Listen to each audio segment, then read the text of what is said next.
Good afternoon. Today is Monday, December 30th. Today is New Year's Eve, if that make any sense. Um, Welcome to Disability 128 podcast. As you know, I'm your host, Sean Ferguson, and and of course I have autism, uh, ADHD, and Tourette's.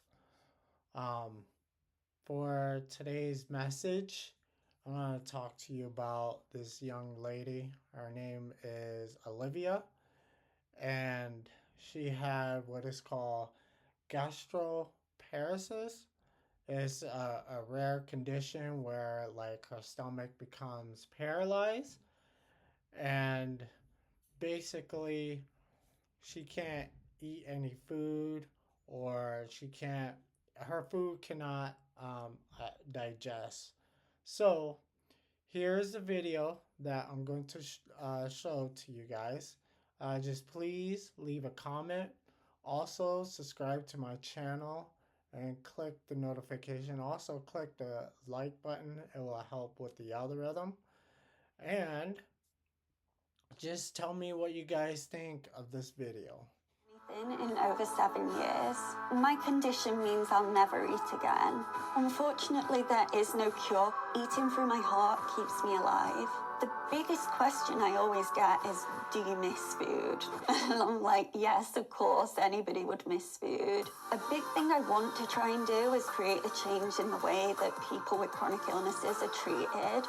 I'm currently on 45,000 followers, which is surreal to me. Hi, sunshines. My name is Liv, and in case you don't know, I've got a paralysed stomach. Morning. I'm just going to help you just disconnect your feed for you. Gastropresis is a paralysis of the stomach. I'm unable to eat or drink because my stomach is paralysed. That means it doesn't digest any food. When I eat, the food will just sit in my stomach and it's got nowhere to go. So it ends up coming back up out of my mouth. So this is the feed. My main tube feed goes directly into my heart, and the reason for that is to provide access to my bloodstream. So because none of my digestive system works properly, we have to feed through the bloodstream to completely bypass it. And then what we have to do is give this a really good clean to stop any bugs or anything getting up into that line. Because the line goes directly into the bloodstream, if any dirt or bacteria was to get down there, it would be going straight to my heart and then to all my major organs, and that can very quickly turn into sepsis that can be fatal. It's quite scary as well when it is such a sterile procedure. Her life is in my hands, so I struggled with that a little bit. It was quite frightening. I have to do this every single day because I get all my nutrition through my bloodstream. So if I went 24 hours without this feed, it would be like going without any food or drink. So that's my main source of nutrition, and that is my main source of hydration. It's now going into her body. And then that can go into a backpack. It's very difficult not being able to eat or drink. It's such a big part of life, and you don't really realise that until it's taken away from you. Like, so much of life does revolve around food. It's an experience, it's pleasurable, and it's really hard having that taken away from you. Unfortunately, there is no cure for gastroparesis, and there's very limited treatment options as well. Doctors don't know if I'll ever be able to eat or drink again. It's one of those things that they just don't know. Look what I found! When Olivia was a baby, she had no problems eating. And it was when she got to about 3 that I noticed that there was something not quite right. I kept taking her to the doctors and they kept saying she needs to eat more fruit, or she needs to eat more vegetables, she needs to just relax. And constantly I was just hitting brick walls, and they'd do a few tests and then they'd say, no, she's fine. I used to get very upset when I could hear my family downstairs eating. I'd get very annoyed at just being around other people eating. It was very difficult to come to terms with. When she got really poorly at 16, 17. They were just not listening at all. It was, she'll grow out of it. I was in college at that point. I was running on next to no nutrition during the day. I became very socially withdrawn. I barely had any friends. I actually had to drop out at the last 5 months of college and teach myself from home. I didn't actually get an official diagnosis until I was 18. The day we finally got a diagnosis, I remember that so well. Me too. We literally just came out of the hospital room, didn't we? Yeah, we were just sobbing. We just hugged each other. Yeah. The biggest cry. My mental health has been massively affected by all the medical stuff that I've been through. I have a lot of anxiety, I struggled with depression, and unfortunately I suffer quite badly with OCD, and that has really been caused by medical trauma and medical PTSD. I've required a lot of support off my family, particularly my mum. You have been the biggest support. I don't think I could have got through any of this without you. You have been the one who advocated for me when I couldn't speak up for myself. You were the one who was always in my corner, fighting the battle with me. I couldn't have done it without you. It means the world to me. Oh, you're just my little baby. I've probably been actively sharing my medical journey online for a good 3 years now. I originally joined the community just to find other people going through the same thing that I was. But as time went on, I decided to create a TikTok and start more on raising awareness for my conditions and educating people about them. A lot of people don't even know that tube feeding even exists. I'm currently on 45,000 followers, which is surreal to me. Hi, sunshines. My name is Liv, and in case you don't know, I've got a paralysed stomach and I'm fed through a tube that goes into my heart. And this person wants to know when the last time I ate or drank something orally was. A lot of people ask, how does it work? How does feeding through the heart work? A lot of people get very confused by that. I am met with more positivity than negativity. I get a lot of DMs saying that people have just felt less alone seeing my content, thanking me for raising awareness for stuff that's not usually spoken about. Few negative comments I get is you don't look sick, you don't look disabled, and some even harsher ones saying this is a waste of taxpayers' money, which is really hurtful to hear. Sick doesn't have a look, but a lot of people assume that it does. So a lot of the times I feel like I'm constantly having to justify that I am sick. I get so many more positive comments than negative comments, so I tend to focus on those. A big thing I want to try and do is create a change in the way that people with chronic illnesses are treated, especially within the healthcare system. And I think awareness and education really does help contribute towards that. I noticed a lot when I'm in public, people will often stare at my tubes if they're on show. I've even had small children point at me and the parents don't tell them not to. I find that walking the dog really helps my mental health. I just find it so peaceful and just gives me mental clarity.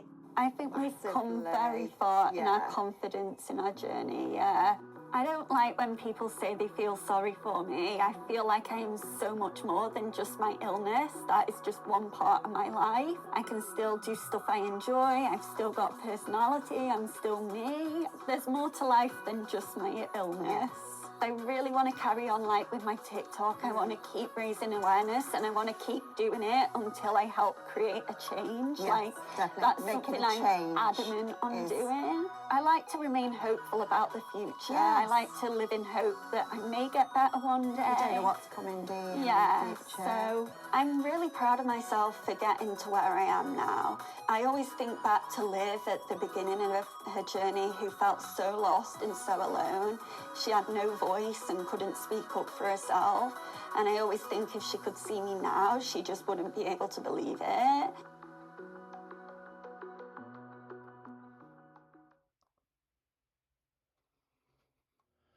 Okay, so as you can see, from that video, you can see like she has to use some sort of like a tube, some sort of tube that goes to her arteries so that she can get the nutrients into um, the um, into the heart and around her body. And they have to use some sort of special like nutrients bottle or something like that to get what she needs, um, and so on and so forth. And it's just very rare that she can't eat or drink anything because she'll throw back up. So, um, I know people be asking what is gastroparesis. Gastroparesis is a condition that slows the movement of food from the stomach to the small intestines. So basically, it weakens or it doesn't hardly move at all to digest the food down to the intestines. So, because that's where most of the nutrients comes from. It goes from the stomach to the intestines, and then the veins or the arteries or whatnot grabs the nutrients from the intestines to the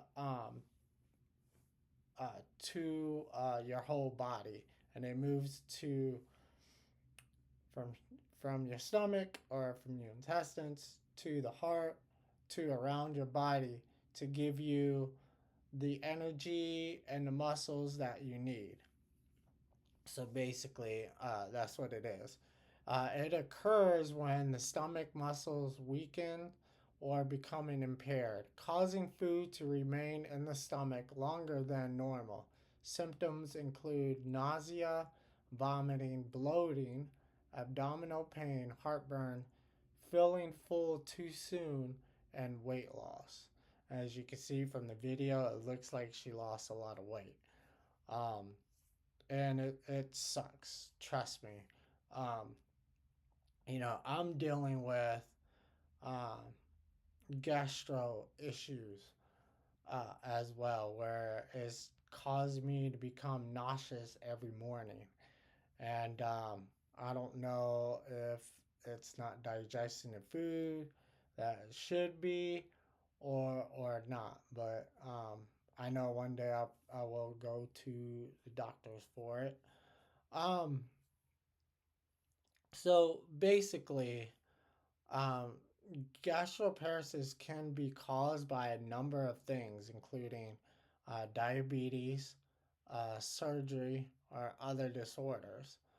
Um, as you guys can tell um, from the videos that you saw, um, you can see that she can't uh, eat food that she used to. Um, and it's pretty sad.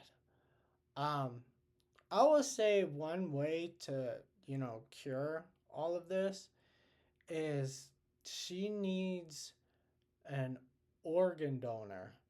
Um, basically, she needs to um, get a different stomach.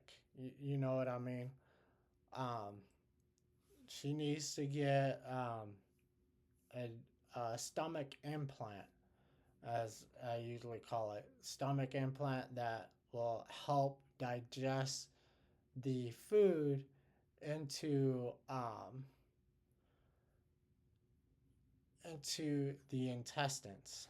So have a that's what she probably does need is a new stomach implant so that she can eat again and she can you know eat all the nutrients and enjoy the food that she will love to eat. So, um, so I think a cure is there. She can get a new stomach implant, and then and she can live her beautiful life. But until then, she's gonna struggle through it. She's gonna struggle through it. But I can see that she's making a difference in her life already. And for that one, I am proud of her for doing that and not let anybody uh, stand against or stand in her way. So, thank you for watching this video. And I will see you guys in the next one. Take care, give care, and I'll see you later.